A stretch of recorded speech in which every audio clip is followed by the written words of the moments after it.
Hey, what is up, guys? It's Friday. Gotta get no, the words, never mind. But hey, what's up, guys? It's Madison or X7 Maddie here, and today we are doing another Fan Fridays. And today's Fan Friday gameplay comes from Digital Silver HD, and this guy did awesome. It was just great. So I actually was like, thank you so much for sending in this gameplay. It was a pleasure to do a commentary over. So let's get this started. Today I am going to be talking about a very, very important topic that we should all be aware of, and that is the environment. The environment is so important, we don't even know. At any point, the environment could just go like this. Like, we are harming the environment so much that one day we're just going to destroy this earth. We are pretty much killing ourselves right now. And as you guys know, I'm a huge science nerd. I could talk about this topic forever. I love it so much. And this is my rant, I guess, to you guys. And I want you guys to know this because we can change. We can change this. Our generation is the future, and our generation is motivated. We're strong, we're smart, we're intelligent. We can do this. I want to give you guys some more background information about the environment before we can start making a change. So, let's start off. There's so many topics that of the environment that we can talk about. There's so many fortunately, negative effects that humans are having on this earth. And the positive effects that we have on this earth is pretty much cleaning up what we did before, which is sad. So I'm going to start off with the ozone layer. And the ozone layer also is connected to burning of fossil fuels. But right now I'm going to talk about the ozone layer. So the ozone layer is a layer in the atmosphere that protects the earth from the sun's rays. The sun's rays, like radiation and stuff, it protects the radiation from getting in. And radiation, as you know, can cause cancer, skin cancer. What we're doing to the ozone layer is not good. We're burning fossil fuels, which creates holes in the ozone layer, which allows the radiation from the sun to come into the earth, and that causes the greenhouse effect. Greenhouse gas effect. And if you guys don't know what a greenhouse is, or you don't know what the greenhouse gas effect is, think of a greenhouse. If you ever saw a greenhouse, it's usually they're all glass or clear walls, usually glass walls, and that allows for the sun's rays to come in and heat up the room. And once it's to a certain temperature, the person who owns the greenhouse will open a little door, usually on the top of the greenhouse, and let all that heat escape, and it will restart over and over and over again. But the problem is with us is that we created those holes, and the radiation is coming in, but when it tries to get out, it sits at the top because heat rises, it can't get out. The holes will allow the radiation to come in, but it cannot go out, which is causing global warming, or as now it's called, climate change, which really sucks. I just get so upset because what that does, it also melts glaciers. And it's actually estimated that in about 50 years from now, all the coastal lines will be flooded. Everything will be flooded because of all the glaciers, ice caps melting, and that's where we get some of our fresh water too, which is sad. We need our fresh water. We need water to live. They're calling water now blue gold because apparently it's going to be so rare to get good water, which is terrible. It's just sad to hear that. Now let's talk about fossil fuels, which is a cause for the holes in the ozone layer. The fossil fuels are degraded animals. Okay, so after an animal dies, these things called decomposers, which is like mushrooms, algae's in the water, mushrooms, what are those little thingies called? Oh, worms. Ew, I hate worms so much. Oh my gosh, don't even talk to people about them. They're disgusting. Worms and other little bugs. Well, I don't even know the names of them because I hate bugs. I don't even want to talk about bugs. Okay, so after those animals or organisms, decomposers, decompose that animal, the remains of the animal will go underground. And after thousands or hundreds of years, that will turn into an oil. So what they're doing right now is they're digging up that oil and using it to put fuel in their cars. And they're burning it, which is not good. They burn it for factories and stuff like that to fuel our cars. A lot of stuff, actually, and it's going into the air, polluting us, actually causes a lot of diseases. One of them would be cancer, which is sad. Again, like I said, we're killing ourselves, and it's going into the ozone layer and creating holes. Oil is a type of a fossil fuel. We use oil to put gas into our cars. There's oil spills. There's the Keystone Pipeline XL, which I'm going to talk about. and the Alberta oil sands.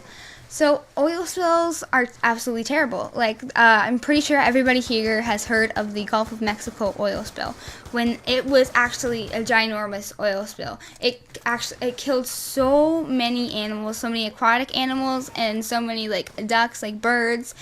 And the problem is when you, it's not just getting animals like the birds and stuff like you see in the Dawn commercials with their soap. They don't just wash the animal off and they're fine. It's non-existent. You can't just wash an animal off and they'll be fine. What you have to do is, like, they go into labs and stuff and they see what's wrong with the animal. And usually the oil has affected in a bad way their organs and everything, and they become really sick and usually die. And birds that are pregnant, and usually when they give birth to their children, their babies are deformed because of all the chemicals in the oil. It's not good. We need to stop using oil. The reason why I say we need to stop using oil is because it's not a renewable source. One day we're going to run out of oil, and I think we should come up with ideas right now to stop using oil, because we don't want to be shocked one day, be like, oh, hey guys, we don't have any more oil anymore. What are we going to do now? We will be screwed. We need to find ideas now. And those cars are electric cars. A lot of people can't afford them. They're so expensive, those little electric cars, which sucks. Like, we need something that's affordable and great for the environment. That is what we need to come up with, guys. The Keystone Pipeline XL. Okay, so this pipeline is a pipeline that's going from the Alberta oil sands all the way into somewhere in Texas. I forget. I'm not too familiar with Texas or the states at all. I kind of don't. We had to learn the 50 states of America, and I sucked at it so bad. So I'm good with Canada. Like, Canada's easy for me, but I'm not too familiar. There's so many states. It's like, man, we only have 13. We have 10 provinces and 3 territories. But let's get back on the topic here. So it's going to be running from Canada to America. And the reason why this is not good is because this pipeline will be going through ecosystems, aquatic ecosystems. It will disturb habitats while placing it in. It also is going to be going through a huge aquifer. Actually, it's the largest aquifer in North America. And it gives half of the United States their water. That's their water supply. So the water that you get from your sinks, bathtubs, toilets, that's where your water comes from. And if that Keystone Pipeline were to break and get into the aquifers, your source of water will be gone, because it will take so long to get that water decontaminated, because it will be so contaminated with oil. It's unsafe to drink. It's just terrible. I hate it. I hate what we're doing to this world. And the government supports it because, the Canadian government is making billions of dollars off this. And you know what? Why not? They're thinking, why not? We're making billions of dollars off of this.